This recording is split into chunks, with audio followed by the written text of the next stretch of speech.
তরুণ সমাজ চাইলে এই সরকার চলে যাবে, কিন্তু নির্ভুল নির্বাচন করার জন্য সময় দিতে হবে বলে মন্তব্য করেছেন সমাজ কল্যাণ এবং মহিলা ও শিশু বিষয়ক উপদেষ্টা শারমিন এস মুর্শিদ। অন্তর্বর্তী সরকারের 1 মাস পূর্তিতে সমাজ কল্যাণ মন্ত্রণালয় থেকে গৃহীত ব্যবস্থাদি ও স্বল্পমেয়াদী ভবিষ্যৎ পরিকল্পনা নিয়ে সোমবার বিকেলে সচিবালয়ে এক প্রশ্নের জবাবে তিনি এসব কথা বলেন। শারমিন এস মুর্শিদ বলেন, রাজনৈতিক দলগুলোকে শুধরাতে হবে এবং দলের মধ্যে গণতন্ত্র প্রতিষ্ঠা করতে হবে। একটি সরকারের পতন হলেও এখনো চাঁদাবাজি হচ্ছে রাজনৈতিক দলের নামেই। এগুলো বন্ধে রাজনৈতিক দলগুলোকে আন্তরিক হতে হবে বলে জানান তিনি। বৈষম্য বিরোধী আন্দোলনে শিক্ষার্থী জনতার আহত নিহতের তথ্য ভান্ডার প্রস্তুতের কাজ চূড়ান্ত পর্যায়ে রয়েছে বলে জানান তিনি। আমাদের তো একটা অঙ্গীকার আছে, একটি নির্ভুল একটি নির্বাচন উপহার দেয়া। এই কাজটিও তো আমাদের করে যেতে হবে।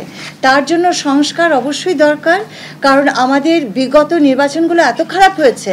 আমাদের নির্বাচনের যে কোড অফ কন্ডাক্ট আছে, আপনারা এগুলো জানেন, আমি আর আপনাদেরকে বোর করতে চাই না এগুলো বলে। এগুলোকে সবটুকু রিভিজিট করতে হবে।